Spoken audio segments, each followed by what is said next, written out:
guys. This week we got a very special guest, original Keeping It Real podcast, Mr. Andrew Moresi. Hey guys, how are you? We're doing well, man. How are you? Good, man. Good. Welcome. Happy to be here. Yeah. Excited.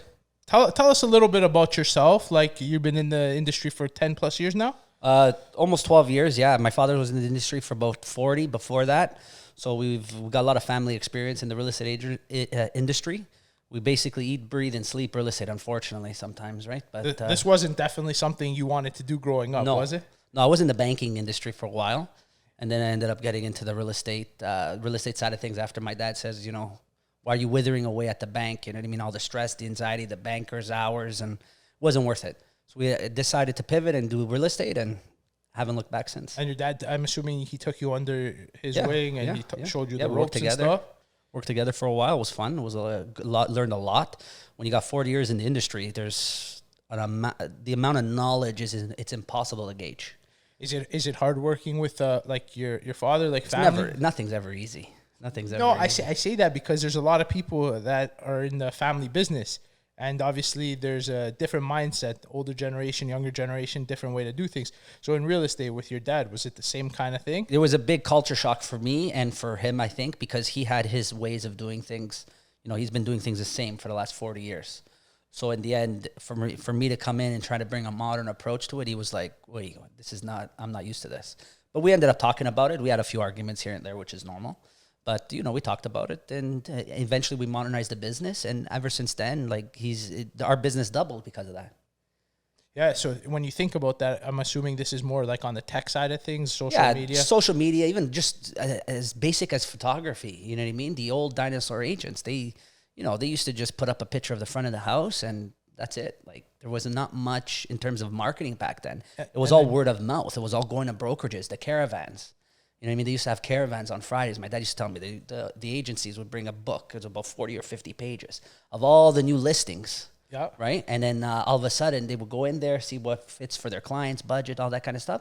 And there was no pictures, nothing. It was just an address and how many bedrooms and the location of the house. Then on Fridays, they would have the caravan. All the agents would load up, go in their cars, and, you know, go look at every single house, see which ones fit. Wow, that's... Yeah. And so your dad taught you the ropes, and then when did you guys... When did your dad kind of retire? We always worked together throughout the whole thing. There was some spots where, you know, he stayed with Remax. I ended up going to a commercial brokerage to learn a little bit more of the commercial side of things, just to kind of, you know, get me more knowledge and diverse in the real estate side. Because residential is great, but it's also, you know, there's also commercial and investments and all kinds of other stuff. Of course. So there's a lot involved in the real estate. It's not just a matter of, you know what I mean, just putting up a house or putting up a building. There's a lot of moving parts to it, right? Especially legality-wise. So we got to be very careful. So when I ended up going to the commercial brokerage, he supported me 100%. Went to one of his friends' brokerages, learned a lot. And then went back to Remax, and we kind of worked together for a while. And then, you know, eventually pivoted to different brokerages just to kind of see what they all have to offer. And from there, you know, you flourish. And it has to be nice that somebody could take you under your wing, show you for all the agents starting out, they're like, hey, they probably have no experience. Yeah. And a lot of brokerages, they tell you we're going to do the training and the teaching, but really that doesn't result into money. That's all, you know, all the brokerages in the world can have the best training, the best teaching, the best whatever they want. In the end, it's all about implementation. It's about going out there. It's about meeting people. You can have the best one-liners in the industry. You could say you're the best negotiator. You could put all the fancy taglines out there. It's all bullshit. In the end, it's your relationship with the client. That's what gets you the deal. For sure. Nothing else matters. It's about developing relationships and being trustworthy and being honorable. There's not a lot of that in this industry anymore. Yeah, 100%. And you have a very reputable name. You've been doing this, like we said, for quite a while. And you do well. You do considerably well. Yeah, so our reputation and my reputation is very, very important to me. What people say about my family and myself is very, very important to me. And, you know, I want to, you know, obviously I want my son to take those values as well. And just basically your name is everything. My father always taught me your name is everything. When I walk into a brokerage and there's some older agents, oh, what's your name? Andrew Moresi. You're Gus's son. Everybody knew my father.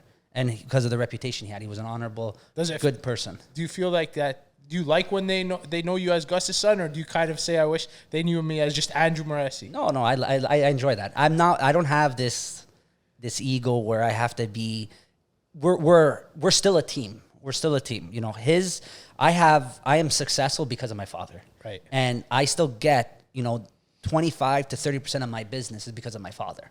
Yeah. All my father's clients. Amazing. And they've, they trusted my father. They saw when I got into the industry, started developing, started learning. Listen, there's a lot of mistakes made, which is part of the, Right. I come from the camp where if you don't make mistakes, you're never learning. Right. You know what I mean? There's some people say, oh, you're better off to mitigate as many mistakes as you can by doing this, doing that, doing that. I don't believe in that. I believe in it's better to go out there and do it and make mistakes and learn from those mistakes than to try to, document everything on a piece of paper to say how to avoid this, how to avoid that. Because in reality and practicality, it's just completely different. Yeah, it's almost you learn from your mistakes. Really. Exactly. Yeah, 100%. And you say you have no ego, but you do like the finer things. Well, in the end, life is all about enjoying, and what everybody's definition of enjoying is completely different. I like to, my wife and I, we like to go out for dinners, we like to go on vacations, we like to enjoy our life because we work hard in this industry. It's not just everybody's like, oh, you're glorified door openers. Yeah, okay, go open a couple doors and deal with people and see how in depth this business really is. Yes, we do open doors. Yes, we turn on lights. That's like 10% of the business. The other 90%, actually, the other 75%, let's say, is dealing with different personalities, dealing with 100% buyers, dealing with we're psychologists, psychiatrists. We're everything. You know what I mean? I have people getting divorced call me crying on the phone for 20 minutes. My wife's like, what the hell's going on here? And it's just, you got to just kind of, if you want to be successful and you want to thrive in this business, you got to deal with everybody. It's almost like a relationship you build with your clients. Yeah. And you deal with their problems, and that's just part of life, right? So a lot of people think that realtors are overcompensated. Do you agree?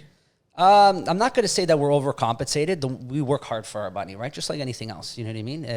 A doctor works hard for their money. They put their time in schooling, and they put their time in the books. We put our time out on the pavement, right? So it's very difficult. It's a very impossible question to ask, right? Because there's a lot of real estate agents that have a big network because they're good people. They have a big name, and they're very successful because of that network. And should they be blacklisted because of that? No, I don't believe so. That's part of the game. You know what I mean? Are there some people who take advantage? 100%. But in terms of overcompensation, there's a lot of real estate agents. So I think the statistic is 88% or 89% of real estate agents do less than one transaction. Yeah. So ask yourself, tell the people who are watching, are they overcompensated? Right. Right? Yeah. You're talking 60,000 real estate agents doing less than one deal. 100%. Even if an average deal is $20,000, they're making $18,000, $19,000 a year. I'd rather go flip burgers at McDonald's and deal with that. 100%. Right? And okay, so tell me, you said something to me a while back ago about the story, and this is where I was going with that.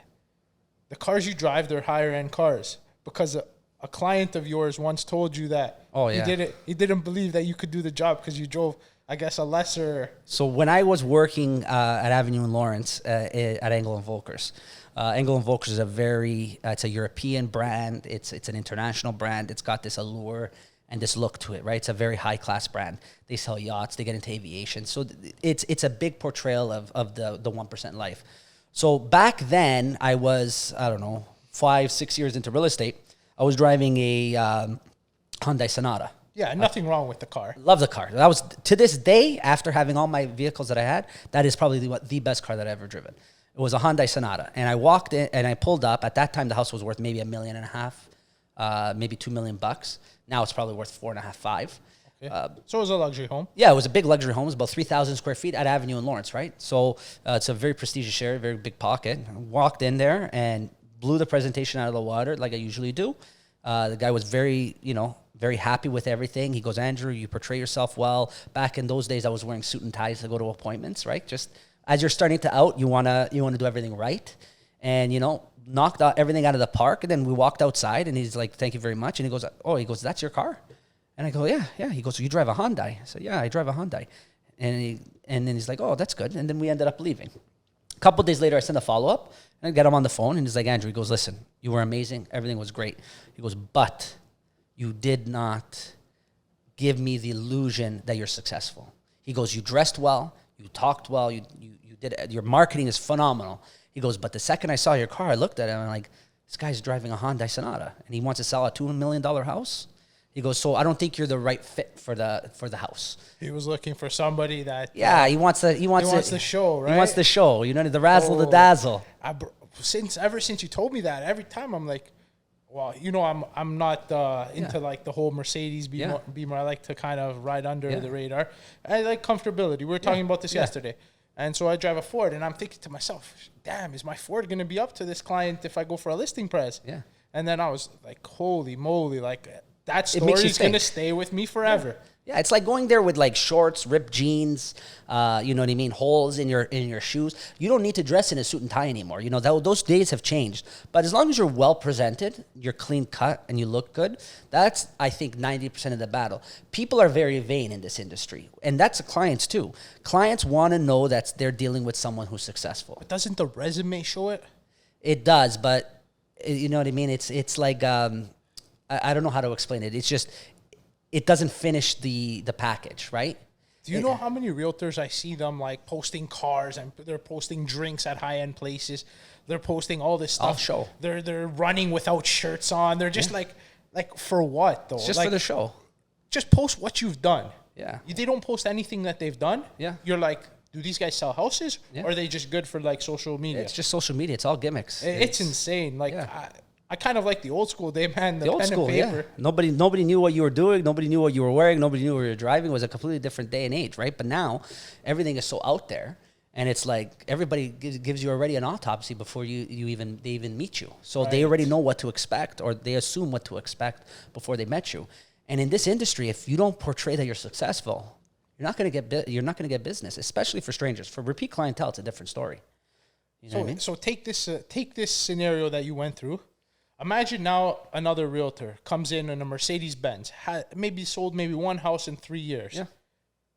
Just based on the optics, there's a chance that this seller might go with them because they dress well, they presented well, and they have a nice car. It's possible. Isn't that insane? It doesn't make any sense, right? Because now you're not going, like you said, you're not basing it on your resume, you're basing it on your appearance. But listen, as much as everybody says we're a progressive world, we're really not. You know what I mean? Everybody still judges on appearances. Everybody still judges on looks. Everybody still wants those Louis Vuitton bags, the Gucci shoes. You know what I mean? Everybody wants to portray themselves as something that they're not necessarily, right? Whereas with me, I kind of try to portray myself kind of where I want to be and where I'm at. And that's why, you know, somebody told me, my godfather told me best. It's, you know, we were in a restaurant and we were eating and we were having a lunch. And he says, look at everybody in this room. And I said, okay. And he goes, everybody's a client. I go, what do you mean? How is everybody a client? He goes, everybody in this restaurant either needs to buy, rent, or sell real estate at some point in their life. Everybody's a client. He goes, so you always have to be on. Always have to be on. So that's why, like, I took that and I'm like, you know, this business is one of those businesses where you always have to kind of show yourself and look good and be out there. You know what I mean? But at the same time, I'm not very pushy in that sense. I don't like to you know, over indulge and over personify myself. You know, what you see is what you get. I'm very honest, very straightforward, tell you what like it is. And I have the experience now. Like, I've been doing this for 11 years, 12 years now. And, you know, hundreds and hundreds of transactions. You know, I think we're at like $350 or $400 million sold since I started. So there's experience there that doesn't lie. And the other way to back it up is just the way you talk to people. I get 98% referral business. I don't go out looking for business. I should, you know, but I don't do that because it's just, I'm comfortable and I'm content with dealing with the people that I deal with. The people that I deal with are, you know, they're happy with the service that I provide. And I go above and beyond for everybody. I bend over backwards. I do whatever I can to help people. That's leaps and bounds all you need in this industry. For anybody who wants to get into this industry, it's all about taking care and servicing the client. Whatever you need to do in the beginning to service the client, whether that's answering the phone at 11 o'clock at night, doing the showings that you don't want to do, you know, taking time away from your family in the beginning, that's a sacrifice you have to make to be successful. I think that's probably the hardest part, being away from the family so long. Yeah. Now it's a little bit different too because, you know, my son is growing up. He's still younger. But I try to be present as much as I can. And I block off certain times during the day now so that I can. Wait till you put him into other sports or activities. It's going to be even worse. And then I don't know if you have more kids eventually or whatever, or if you have to go away. Yeah. Schedules time will tell, right? Schedules are tough to abide by, especially in this industry. Yeah, it's hard. It's hard, but you got to try to as close as you possibly can to keep some sort of family time, right? It's great to make money. It's great to do showings, but at some point you have to have a family, right? Do you balance it 50-50? No. There's no 50-50. It's like 70-30. 70 work, 30 family. Right. You know what I mean? There are some. So if you had a client that had to see a property, but there's a family occasion, what do you do? It all depends on the urgency of the client and the urgency of the property. So there's a lot of moving parts there. I've not skipped, but I have gotten out of family events to do showings, especially if they're when the market's hot. You got to go out there. You gotta drop everything and go. I remember me and my wife were at dinner and we were having dinner. It was like 6:30. Client texts me. This house just came on the market. That's when the time was 15, 17, 20 offers on properties. We got to see it ASAP because we got to submit an offer. We had to submit an offer that night. It literally was listed at like 3:00 in the afternoon. I got a text message at 3 hours, 6:30. We went to go see it at 7:15. I left the middle of dinner, paid the bill, brought my wife home, went to show the house. Yeah, these are the things that you have to do, right? 100%. And it's that's your love. It's your livelihood. I've missed engagement parties. Yeah. I've missed birthdays. I've missed so many functions because of the industry. Obviously, that's the thing where people call us glorified door openers. Go try doing that. Go trying, be in the middle of an event and saying you have to leave. It's easier to see it from the outside than actually do it. Yeah, everybody always sees the signs on the lawn and they see, oh, this guy's driving the Mercedes, but they don't know what's behind it all, right? They don't know what's all that show, right? What's the one thing you hate most of this industry? It's the hours. 100%. It's the hours. Not offer dates. The offer dates bother me to a certain extent. That's that's not necessarily caused by us, and that's caused by that's caused by the market and unfortunately the government policies over the last 15 to 20 years. It's just there's a lot of moving parts to that. The offer nights are a reflection of stupidity of the government and right. The people working in the government. They're just. What would you do to change it? You got to get rid of everybody. Would you go to like an open bid system? No, I wouldn't do an open bid system. I wouldn't. I would leave things the way they are. If there's a lot of options, if there's a lot of people interested in a property, then you do the bidding war type thing. But the key to doing what you need to really do is you need to create housing, because they're bringing in 500,000 people a year and they're building 85 or 100,000 homes a year. I don't know the exact statistics, but you cannot sustain that. You cannot sustain. Where are 400,000 people going to live? Those 400,000 people that they're not building houses for. Where are they going to live? I don't know if you've seen the news. They're in tents on the street right now. Yeah, it's crazy. It's becoming like San Francisco. It's becoming just a gutter city. It's insane. And now they're opening churches for I guess all these immigrants, refugees. Yeah. Like they're living on the streets in Toronto. Yeah, they're asking. The mayor of Toronto asked people to open their house doors to random. Ask him to open the house doors for him. See where he is going to be. His door's locked 3 times if he's not banging his secretary. So the next thing that I would say probably in this industry that needs to change is I think they got to change the curriculum. They got to make it more difficult. People, I don't say this disrespectfully. Yeah. Don't speak English. Yeah, no, and it's like that in any industry, I think. But they have to make it a little bit more difficult. It needs to be a 2-year course. You need to be able to learn a lot of things, right? Like when I first got in the industry, I made a huge mistake where I sold my client's house. They had a rental water tank, and this buyer's agent did not put that on a rental item. And, when the lawyers went to close, the buyers made a stink out of it. They're like, no, we're not. It's not a rental item. We bought the house with no water tank being owned. My clients had to pay $7,500. Wow. Right? That's a mistake that I made, right? So a lot of real estate agents, they would just put it on the client. In that instance, are you covered by insurance? No, I covered it I covered it out of my pocket. Oh. It was the best learning experience I could have ever had. I covered that fee. I paid it directly to the client. The client paid it on closing, and I reimbursed them. And, a year later, the client ended up buying another house from me, right? So this is an instance where, I made that money back, right? This is an instance where... Was your client upset with you? No, because I covered the cost, right? They were a little upset. It's like, oh, what do we do in this situation? It's like, guys, you don't do anything. It's me. This is on me. Okay. Right? I never tried filing an insurance report. I should have, because maybe that would have been covered, but I just covered the cost. I just paid it. And, ever since then, the first thing I look at in a contract is the hot water tank now. I'll never forget it. Forget about the taxes and Forget about anything else. Yeah. Hot water tank. Yeah, Hot water tank. So in 2021, when this whole market was like crazy, right? The whole bidding wars, 500,000. Were you like ever like astonished at the prices that were being sold? And then when you look at it, you're like, damn, this person's probably doing 1 or 2 deals and like over there. I guess where I'm going is I myself pride myself on fighting for the best deal for the client. Of course. Not many agents do. No. But you can't blame agents for the prices that were happening, because there are some real estate agents, yes, where, the last house sold for $1 million and these guys are going in $250,000 over. That's where you're going to get the instance of, these are part-timers, or maybe they're 1 or 2 dealers a year. They don't really care about their clients. They're just trying to get the deal greedy. done. Or greedy. Well, is it greed? Because really, how much more money are you really making at that point? But they're closing a deal. They're closing a deal 100%. But at the same time, there are agents where, I've been a part of bidding wars where my clients overpaid, but they overpaid because they had no choice. They needed a home. They had a timeline, and it's not that they overpaid, but they had to pay that premium. You got to look at it also this way. What is your client's plan with the property?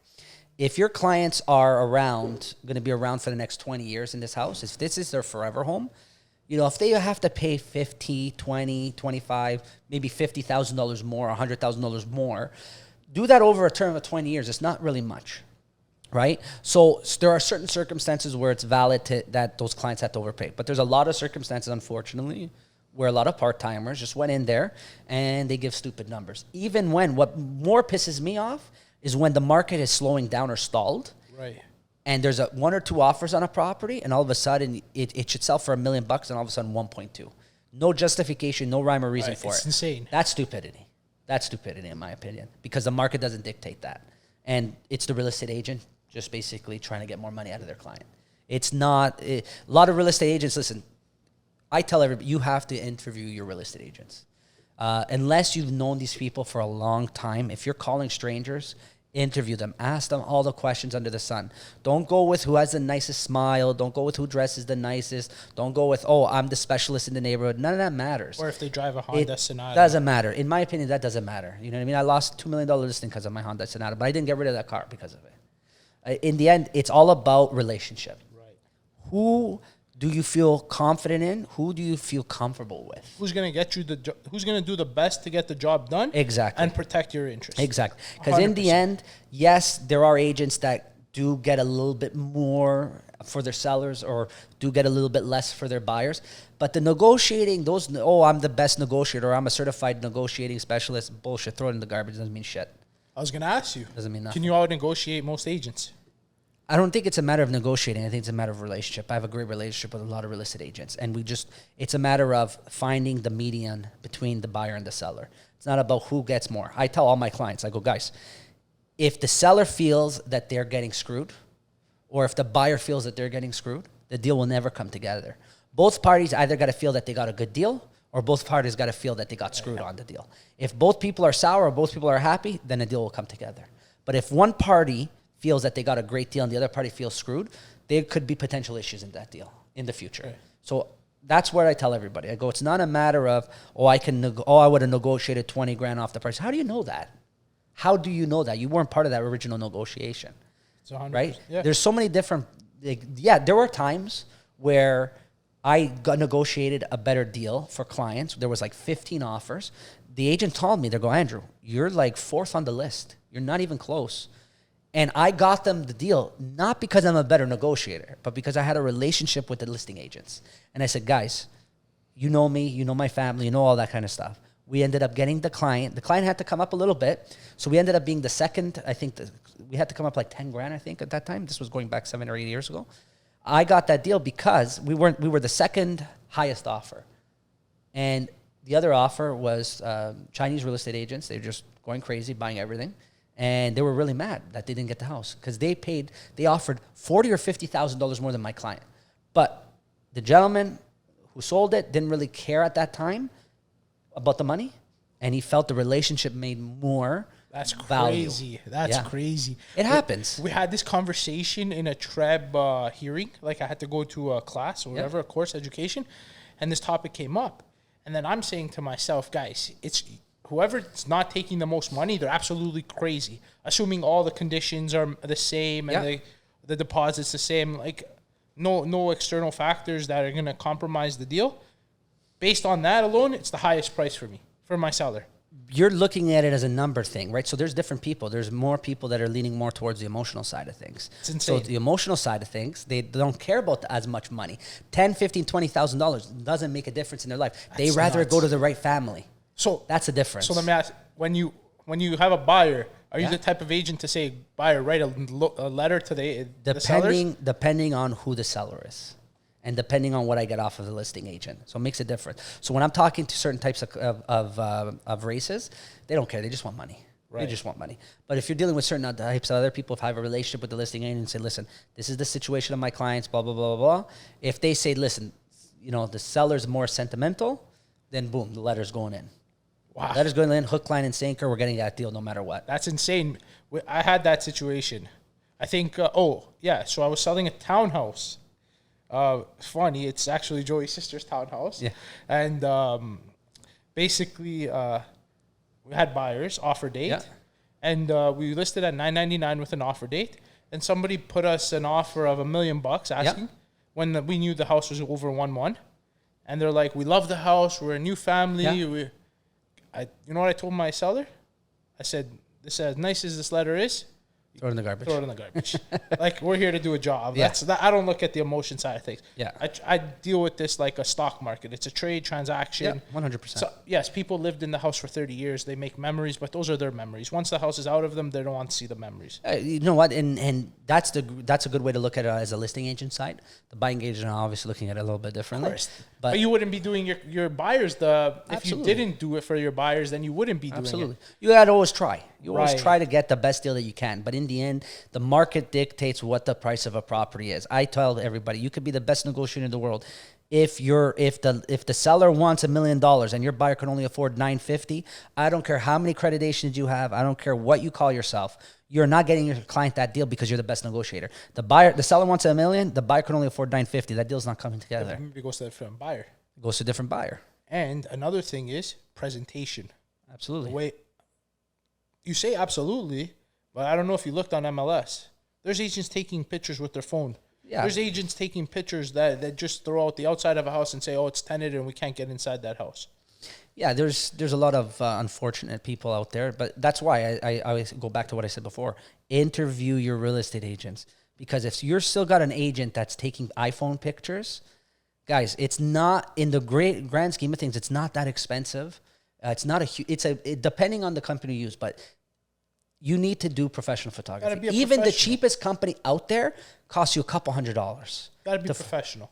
At bare minimum. I don't care if the photos are yellow or whatever. Dude, just pay. Like, why are you so anti-paying? You know why these people are anti-paying? Because they're probably charging the client a couple $1,000. $999? Yeah, the $999 special. I'd rather go to Walmart. You know what I mean? Go find my real estate agent in Walmart than go hire this guy. You know, like, in the end, it's hire the right person who will do the right job for 100%. You. That you're paying the agent out of the you've made X amount of dollars on your home. You're paying the real estate agent out of the profits. Not realistically, it's not costing you anything. It's costing you in your profits. Pay the right agent the right amount of money. I'm not saying go pay an agent 5% to sell your home. You know what I mean? But at the same time, don't pay someone $1,000 to sell your home.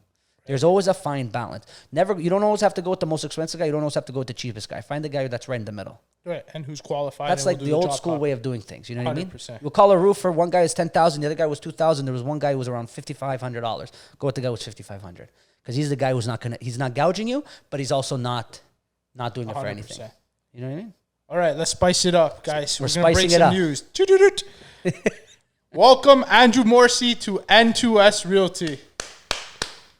Woo! I'll let you say. Yeah, this is very excited to announce this as my next chapter and as our next chapter. I see a lot of value in this company and in this brand, guys. There's a lot of real estate agent companies out there. I came from a phenomenal brokerage. Not going to name names, but I came from a great brokerage. They offer a lot of training, huge, very corporate style. In-house marketing, in-house everything, right? Great brokerage, nothing bad to say about it. But I see so much value in this company. What we offer to the clients, no other company in Ontario can offer. 100%. which is unbelievable. Like there is no other company out there, literally no other company out there that can offer what we offer. 100%. And we are basically an extension of you in a different country, down in South Florida at the beach. Yep. You know what I mean? Like there's no better way to like. I'm so excited. Like So Florida got you excited. It's not even just Florida. It's just the company, the branding, you guys, like everything. There's so much potential here. I see so much potential here. And people don't realize, guys, you can go to any brokerage you want, go give it a try, whatever. What we truly offer you is absolutely leaps and bounds better than anything else. It's an extension. If a client calls me, Rob, Andrew, I got 200 grand. I want to go buy a pre-construction condo downtown. Great. You're looking at about 14 to 1500 bucks a square foot, especially if you're in the core. I'm going to go sell you a great condo down there. You're going to buy about, 550, 600 square feet for about 750,000 Canadian. And, you're going to lose about $1,000 a month, my favorite client. How does that sound? Oh, they're going to be all happy and stuff. Here's 200 grand. Let me lose $1,000 a month. Right. Like, you're not doing yourself a service to your client. You know that's what I was saying. It's just, to me, it bothers me when I see these real estate agents out there selling these condos on the potential of, you have the equity appreciation. But look at the equity appreciation over the last 2 years.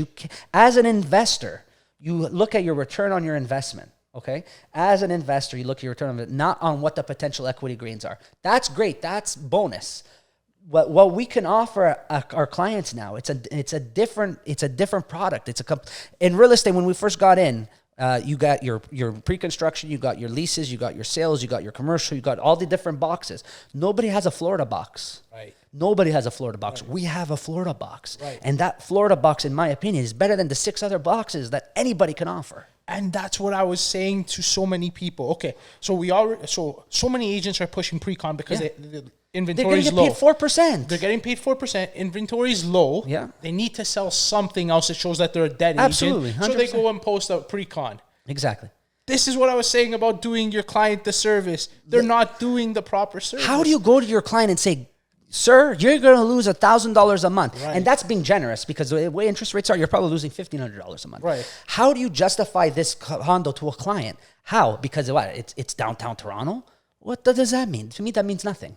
Why? Why? Because you're close to a subway, Rob? I'd rather be close to a beach. I'd rather 100%. you go buy a $700,000 condo that's a $700,000 house in Fort Lauderdale, in Pompano, wherever you want to be, near the beach, that can bring you, 15 to 20% return on your investment every year? But that's what people don't understand. No, it's not that they don't understand, Rob. It's that they can't offer it.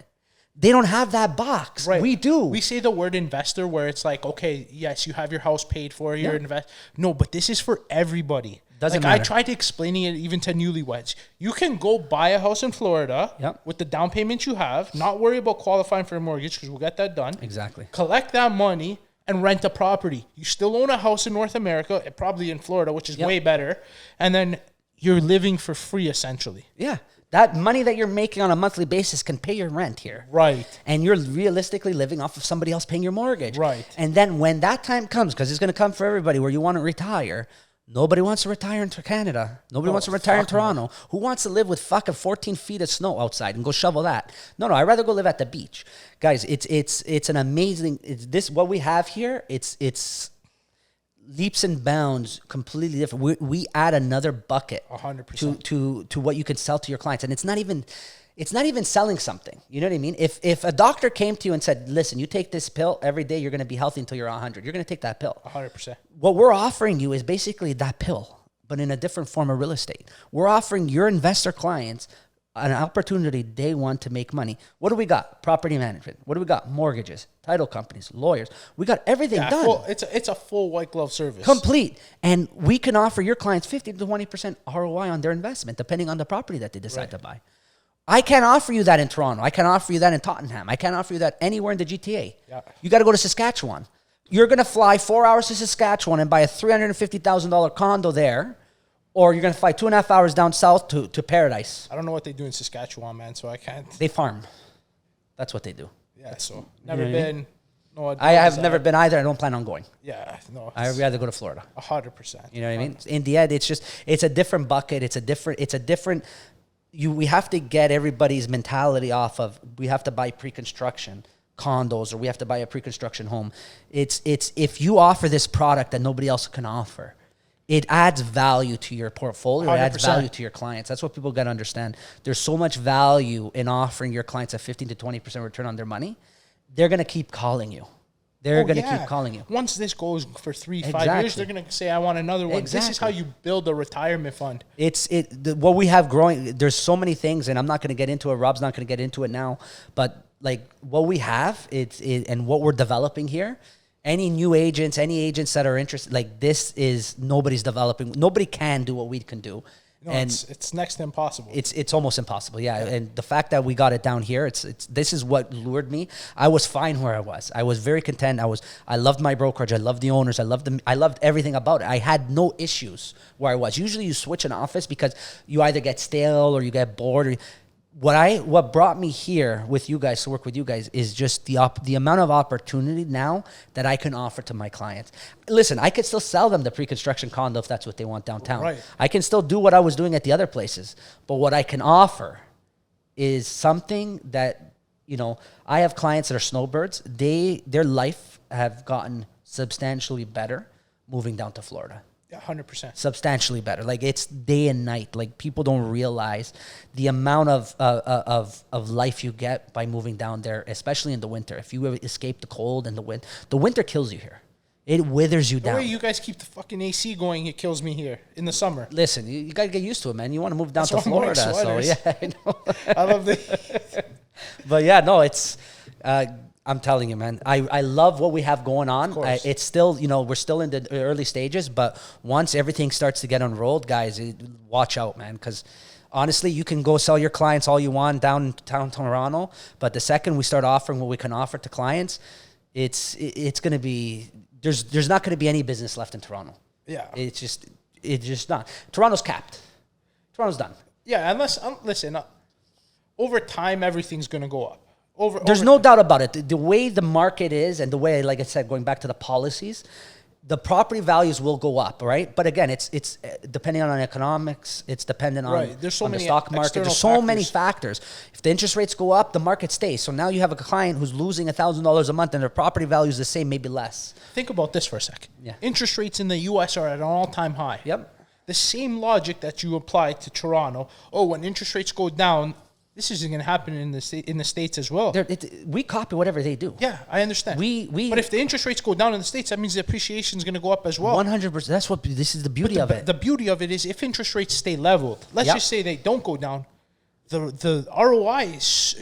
Let's throw something else. Even though it's so expensive, the interest rate, we're still batting a 14, 15% ROI with these high interest rates. What about a U.S. currency? What about holding an investment in U.S. currency? Right. I know there's a lot of stuff going on with the U.S. dollar and stuff, but in the end, Warren Buffett said it best, don't bet against the United States. You can't. You can't bet against the United States. Best country in the world. There's no... I'm sorry to tell you, it's the best country in the world. Oh, yeah.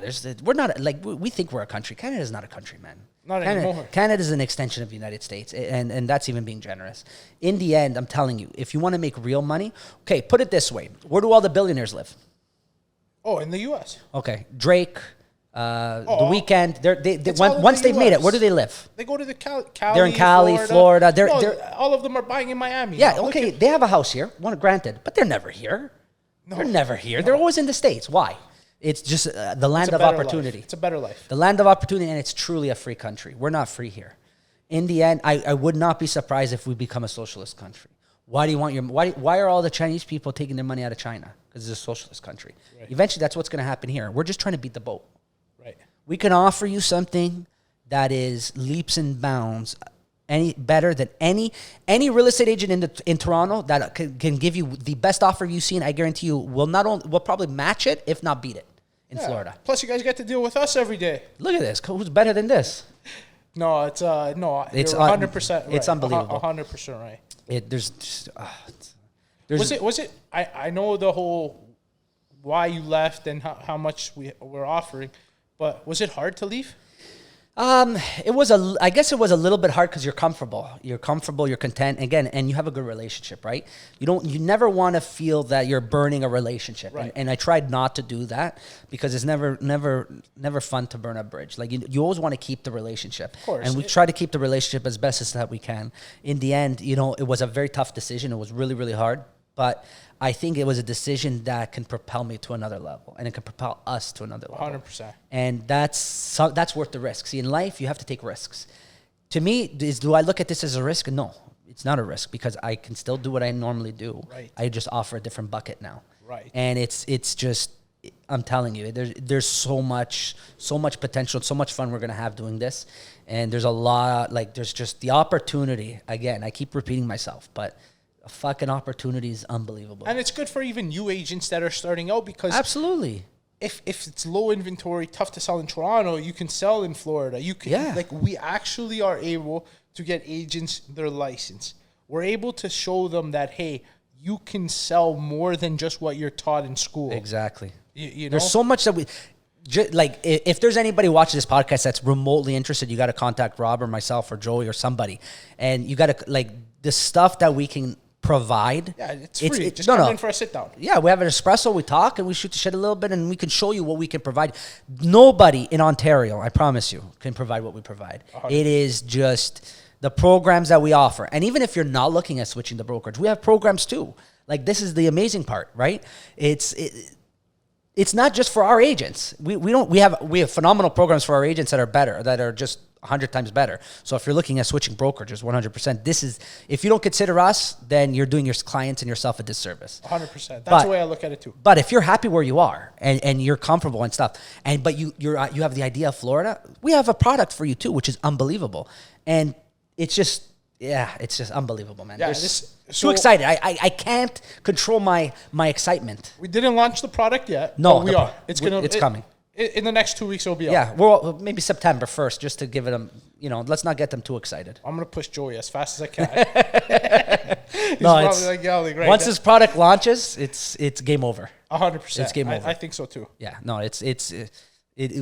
I'm excited, man. I'm excited. I can't, thank God the camera's above my waist. Right? You know what I mean? That's how excited What I am. happens when they see you in a Speedo, man, in Florida? Oh, it's not good. No, then we're losing deals. All right, so we got to keep you in shorts. And shorts, long shorts. Sweaters, yeah, like you, exactly. But no, it's true, man. It's true. Tell me about, I don't know if you want to get into the whole politics thing. We can get into politics thing. Most of the people know my stance in politics. You're pretty right-wing, conservative guy? Yeah, I'm pretty conservative. I like to think of myself as, I'm not one way or another. I am, most of my views are conservative, but at the same time there's justifications and both sides have their points. Now, the left doesn't really have points anymore because they've just gone crazy on off the deep end. They're all fucking nuts.